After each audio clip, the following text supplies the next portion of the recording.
At the windswept coast of Turnberry, beneath the muted skies of western Scotland, an unlikely venue became the stage for a quiet, yet consequential diplomatic exchange. It was not a formal summit, nor a prearranged press spectacle. It was, ostensibly, a meeting between two leaders, one the President of the United States, the other the newly installed Prime Minister of the United Kingdom, at a golf resort bearing the President's name. Yet behind the optics of fairways and photo ops, the content of their dialogue revealed the evolving axis of Western geopolitical recalibration. The Gaza Strip, a name once confined to Middle East briefings and UN debates, dominated the front end of the public exchange. And for the first time since the humanitarian catastrophe escalated, the President of the United States publicly used a word he had avoided until now: starvation. Donald Trump's phrasing was direct, uncharacteristically stripped of hedging. He described children in Gaza visibly wasting away. He insisted, with a measured tone not often found in his extemporaneous remarks, that no camera could fake what he had seen. That alone marked a departure, because in the vocabulary of international diplomacy, the acknowledgement of starvation is not a descriptive term.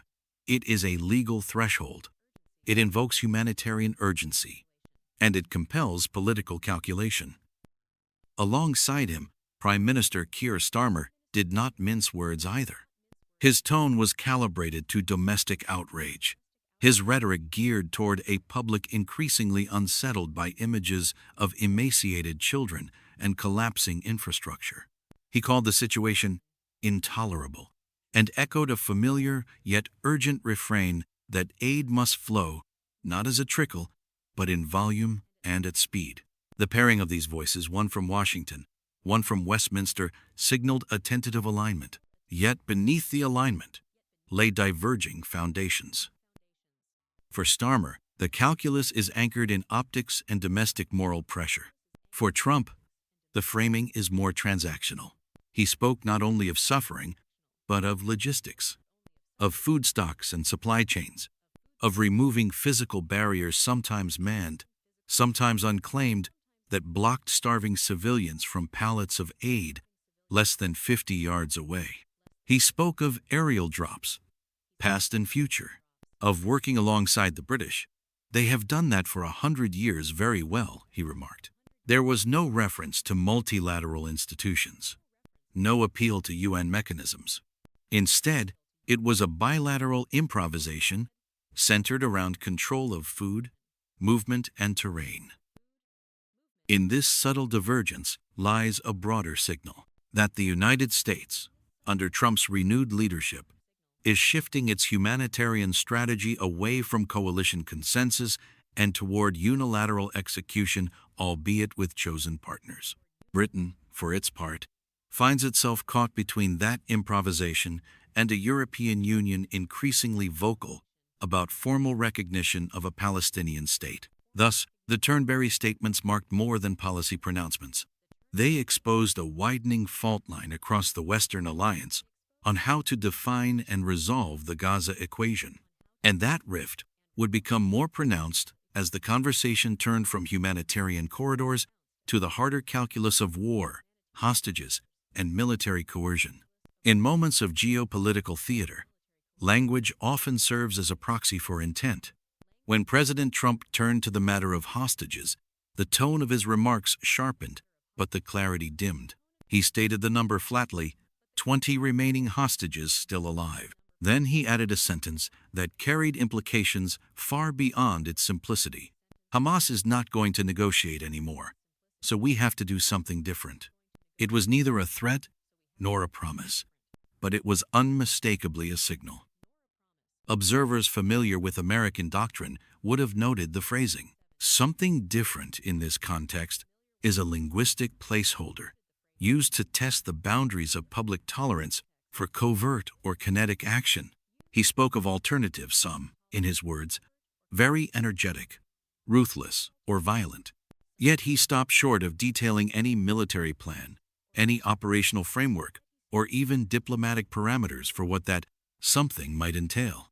This ambiguity, deliberate or not, forces an uncomfortable conclusion that the United States is considering options, and that Israel may not be the sole author of what comes next.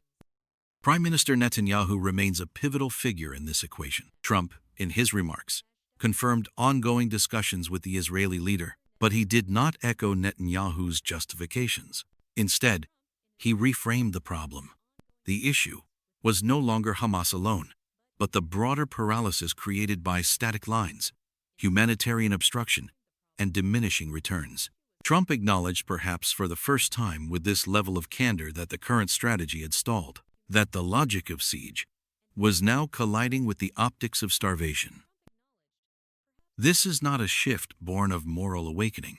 It is a calculation rooted in power, perception, and global position.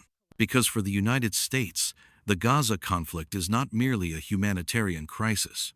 It is a test of influence.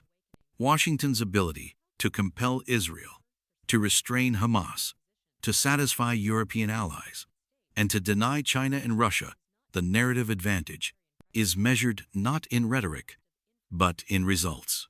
And results so far have been elusive. Trump's language revealed the frustration beneath the diplomacy. He described food being stacked and inaccessible. He spoke of children screaming for supplies, separated by 40 yards and political red tape. He referenced airlifts and airdrops not as noble gestures, but as tactical maneuvers. This is not soft power. It is logistical sovereignty, the use of mobility, delivery, and scale to shape outcomes without formal declarations of war.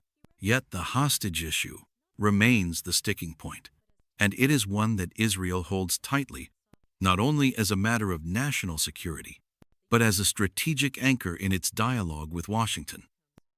The hostages serve as a justification for continued operations. They legitimize the siege. They forestall international condemnation. But Trump's commentary implied something deeper, that even this justification is beginning to erode.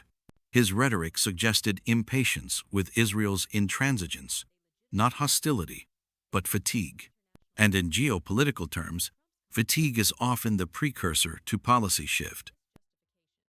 As the cameras rolled and Air Force One prepared for departure, it was not the words alone that mattered. It was the sequence, the framing, and the deliberate ambiguity. Trump had planted a message that the old approach was no longer viable, and that the space for unilateral Israeli discretion was beginning to narrow. The Gaza crisis may have dominated the rhetoric, but it was not the only front where President Trump's tone shifted. When pressed about Ukraine, Trump did not equivocate. He expressed what diplomats have long speculated, that his patience with President Vladimir Putin is wearing thin. What had previously been a 50-day window for diplomatic movement has now been condensed to 10 or 12 days. An ultimatum spoken plainly, with little appetite for delay. There is no reason to wait, Trump declared. It was not the threat of escalation that stood out, but the resignation behind the words. The statement signals more than frustration with Moscow's war strategy. It reveals a recalibration of expectations in Washington. Trump's team no longer believes that Putin will engage in meaningful negotiation under current conditions. The political cost of continued inaction both at home and abroad is beginning to outpace the perceived value of strategic ambiguity. In other words, the waiting game is over.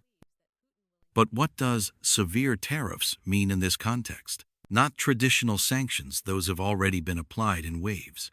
Trump hinted instead at a different axis of pressure: secondary sanctions. This is the economic equivalent of total war. It targets not just the aggressor, but its enablers: China, India. Any state or corporate entity willing to buy Russian oil at a discount would, under such a framework, become a target of American economic coercion. The logic is brutal. Force neutrality through financial pain. Punish transactional alignments with authoritarian regimes. But the risks are equally substantial. Secondary sanctions against energy importers like India would ripple across global inflation metrics. They would jeopardize fragile alliances, push fence-sitting nations toward alternative financial systems and erode the very leverage the United States seeks to wield. It is a high-risk calculation, one Trump appears willing to consider. Some critics question whether this is mere posturing, an attempt to appear decisive without initiating new kinetic commitments. But in the cold logic of international power, posture is not just performance. It is positioning. By compressing the timeline, Trump is not merely punishing Moscow. He is pressuring Berlin. He is warning Beijing. And he is testing Brussels. He is asking the broader Western alliance whether they are prepared to follow the United States into a more economically aggressive confrontation, not against Russia alone, but against the architecture that allows Russia to endure. In this context, Ukraine becomes more than a battlefield. It becomes a proving ground for the credibility of Western resolve. And as Trump accelerates his ultimatum, Putin is left with a narrowing window not just to negotiate, but to retain the fragile strategic ambiguity that has, until now, protected his energy revenue from total disruption. Washington's message is clear. The moment of inertia is passing, and the burden of diplomacy is shifting from compromise to consequence. In any conflict shaped by asymmetry, influence is not distributed evenly. It is earned, preserved, and when necessary, imposed. The relationship between the United States and Israel is a textbook case. A partnership forged in mutual interest, reinforced by military aid, and underwritten by decades of bipartisan political alignment. Yet in this phase of the Gaza crisis, it is no longer the strength of the alliance that matters, but the ability to reshape its boundaries. As images of malnourished civilians circulate through global media cycles, as starvation becomes a diplomatic term rather than a humanitarian plea, the question for Washington becomes inescapable. Can the United States compel Israel to alter its strategy? Not advise. Not encourage. Compel. European powers, by contrast, face no such ambiguity. Their leverage is virtually non-existent. Britain's Prime Minister voiced what much of Europe has already accepted: a moral revulsion at what is unfolding, paired with an inability to drive material change on the ground. Keir Starmer's statements were measured but firm. He did not call for a unilateral British intervention, but he left no doubt about public sentiment in the United Kingdom. The British public, he said, is revolted. The imagery is unacceptable. The pace of aid is insufficient. Yet that outrage, while politically significant, carries no coercive weight. European diplomats, including those in France and Germany, can condemn. They can issue communiqué. They can recognize symbolic statehood. But they cannot force Israel to open its checkpoints, or change its hostage calculus, or halt its air campaigns. Only one nation possesses that leverage, and within that nation, only one figure, Donald Trump, has the political and strategic bandwidth to wield it. The paradox is uncomfortable. Trump, whose previous term saw maximal support for Israeli military policy, now occupies the unique position of being able to shift its trajectory, not because of moral persuasion, but because of strategic interdependence. Israeli defense doctrine relies on American continuity in weapons, in financing, in diplomatic cover. Should that continuity fracture, the implications would be immediate. Netanyahu knows this, and so does Trump. Yet the former president remains ambiguous by design. He affirms Israel's right to self-defense, echoes the threat posed by Hamas, but reframes the conversation around function, not feeling. He describes food not as aid, but as good, strong food. He frames airdrops not as charity, but as operations. Even his references to humanitarian corridors are tactical, focused on removing lines and barriers, not on delivering moral clarity. This is diplomacy stripped to its operational core. In many ways, it is classic American realpolitik applied with greater bluntness, but anchored in the same foundational logic that has defined Washington's engagement with Israel for decades. Support remains firm, but it is not unconditional. And when political optics begin to erode strategic credibility, Washington will shift. The question now is whether that shift is rhetorical or structural. Trump's current posture suggests an opening, not a rupture. But should the images worsen, should the starvation cross a certain threshold of public exposure, Washington may be forced to test its own red lines. And when that moment comes, the choices available to Israel will no longer be unilateral. They will be strategic compromises, calculated against the cost of alienating the only partner capable of shielding it from international isolation. In the background of food corridors and hostage arithmetic, a quieter, more structural debate is beginning to surface. It concerns recognition, not of Hamas, not of the Israeli campaign, but of Palestine itself. The concept of recognizing a Palestinian state is not new. It has long served as both a diplomatic aspiration and a symbolic gesture, a line nations cross not when outcomes change, but when patience ends. French President Emmanuel Macron has already moved toward that crossing. Publicly, deliberately. The pressure now shifts to London, and more precisely, to Prime Minister Keir Starmer. For Starmer, the decision is weighted. On one side, a domestic constituency that increasingly views recognition as a moral imperative. On the other, a complex alignment with Washington, particularly under a Trump presidency. Starmer's comments in Turnberry stopped short of commitment. He framed the crisis in humanitarian terms, but did not link that rhetoric to diplomatic recognition. It was a posture designed to retain maneuverability. Yet the ambiguity could not last long. Because recognition once deployed is irreversible. It alters diplomatic baselines. It commits governments to a new framework, one in which Israel is no longer the singular sovereign actor between the Mediterranean and the Jordan River. It also invites consequence. Trade negotiations shift, military alignments wobble, intelligence cooperation becomes complicated. In short, recognition is not symbolic. It is structural. This is why Trump's reaction, or rather, his lack of reaction, carried weight. When asked directly how he would respond if the United Kingdom recognized Palestine, Trump declined to answer. He did not oppose it. He did not affirm it. He merely deflected. For a figure known for bluntness, this ambiguity was intentional. It was not indecision. It was calibration. Diplomatic sources suggest the issue may have been addressed in private. But the public signal was unmistakable. Trump is not closing the door on recognition. He is leaving it ajar just enough to preserve leverage over both allies and adversaries. If the United Kingdom were to move in concert with France, Canada, and Australia, as some expect, Washington would retain deniability without severing alignment. This is how great powers maneuver when the cost of clarity exceeds the value of principle. They delay, they defer, and they let others move first to measure consequence before making irreversible choices. In this moment, Trump appears to be practicing that strategy with precision. But Starmer faces a narrower path. He cannot remain neutral indefinitely.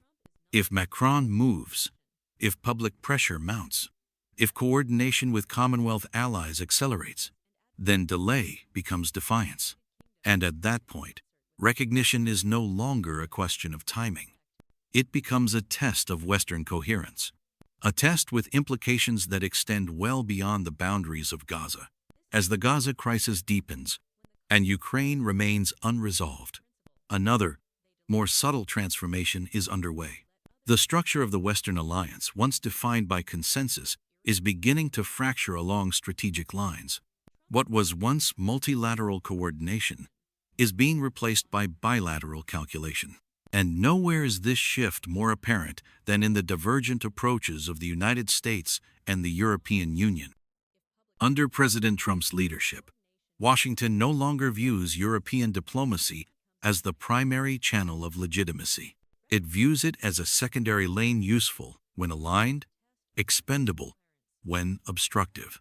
Trump's remarks in Scotland made this implicit doctrine visible. His praise for British operational capabilities in humanitarian logistics, his silence on European recognition of Palestine, and his unilateral reset of deadlines toward Russia all point to a singular principle: control matters more than consensus. For the European Union, this presents a structural dilemma. Its power lies in process, in resolution, in alignment, in rules. But in a world increasingly shaped by speed, by optics, and by raw leverage, procedural power is declining. The Gaza crisis exposes this in real time. While Macron moves toward recognition, while Brussels issues declarations and appeals, none of these actions alter the operational reality on the ground. Checkpoint gates remain closed. Aid trucks are stalled. Hostages remain unrecovered.